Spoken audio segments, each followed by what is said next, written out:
Hello, it's Colette. I'm going to do an excerpt from my book Menopause, a natural and spiritual journal by Colette Brown. It's an important chapter. It's one of the last ones, and it's the role of the grandmother and the grandmother ceremony. I'm not going to go into the grandmother ceremony. That's in the book if you want to read it, and it's very personal to people that want to know about it. But I feel very strongly about grandmother roles, spiritual grandmother roles in society today, and that we honour them. So this is a little bit of chapter 16. It's called The Role of the Grandmother. If you look at ancient or tribal societies, the post-menopause woman had a special role. She was not necessarily the leader of the tribe or the most important elder. She was seen as having her own wisdom and her own domain of power.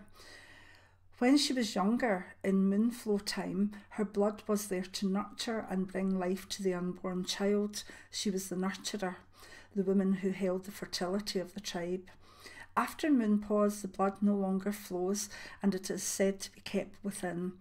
This internalizing of the blood flow can then be used as a fire for creativity, for new passions, and also for the nurturing of the whole tribe rather than just the children. The post-menopause woman is seen to be a powerful holder of knowledge and a person who can be relied on to have opinions on larger life issues. Basically, she knows the score. Her vision is freed from the day-to-day tasks of looking after the young and can therefore be more panoramic. The grandmother can be the advisor to the younger women, holder of the traditions, and be a respected guide to the men who seek out her wisdom. She will not be good at everything, but will have her own talent or sphere of knowledge that she will excel at. She will take on her role with dignity and with patience. She will still be learning and honing her skills. She will expect to be both listened to and looked after. How different is this to our own modern societies, some of which see an older woman as a burden or a waste of space? How far have we come from Great Spirit's teachings that we let someone old and wise sit in their own excrement in an underfunded nursing home? How far have we travelled away from tribal respect when a child can call an older woman derogatory names and swear at her? My heart is sad with these thoughts. Only we can change this by instilling goodness and manners in our younger generation. But we have to aspire to that respect and show society that we have worth and deserve our place in this world, both in advisory roles and in leadership roles. If our children and grandchildren see us raging against the ageing process by filling our faces with Botox and our breasts with silicone, what message does this give to them about the dignity of ageing? Why deny our wrinkles? Are they not the signs that we have lived and of the knowledge of life and happiness and sorrows? If a grandchild cannot depend on our grandmother for advice and love because the grandmother is not interested in her own little tribe, then what type of grandmother will the child go on to be herself? The family stories that make us feel part of a clan, make us feel we have roots and that we belong. It's our responsibility to make this time of our life relevant, to make older women relevant.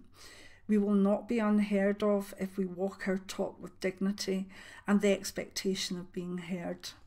My gift as a grandmother is my vision, my clairvoyance. I will use it to help those who ask for help. I will use it for the bigger picture too. By this I mean that any feelings of earth changes or visions of future society that unsettle me will be noted and talked about. I will not be silent. I've already journeyed and seen the future regarding chaos and trauma in certain areas of the world. These have been documented and passed on to those who can maybe help change things. My other gifts are compassion and unconscious humour. What's your gift? You may not know yet, as you may still be on your journey, going through the rite of passage. It will come. It may well be something intense, like a new interest in politics or society. You may become connected to a charity or cause. You may simply be the kindest, most loving person your family knows. You may develop an all-consuming interest or passion and will learn about it and pass it on, or you may decide to live in a croft and live in harmony with nature. Let your menopause show the way for you.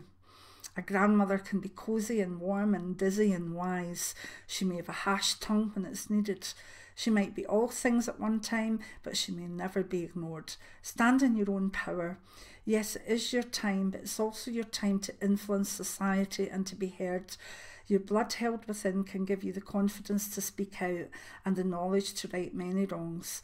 Spiritually, this is what the grandmother does. Her focus is not now only on her own children, but on all children, on society, and on the very growth of love. With integrity and wisdom, she can give the understanding that can heal feuds. She can show the way by living her beliefs. She will be a standard bearer for what is expected in a caring society. With this great responsibility will come much love and much pride. Let us take the role of grandmother back and put it in its rightful place in society. Only then will older women gain the respect and dignity that they deserve. And that says a lot about what I feel about my own grandmother years, and also the way I would help empower women to stand in their own power as spiritual grandmothers. Because we're needed, and we're needed at this time. I hope you've enjoyed that, and I hope it inspires you to maybe have a wee look at the rest of the book. It's available on good sellers and a lot of online sellers, including all the Amazon, so it's pretty easy to get. So I hope you've enjoyed that.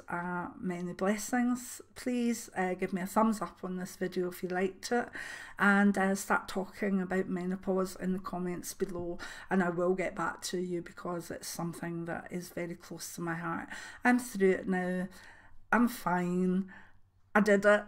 I'm stronger now than I ever have been. Maybe not physically, but that's nothing to do with menopause.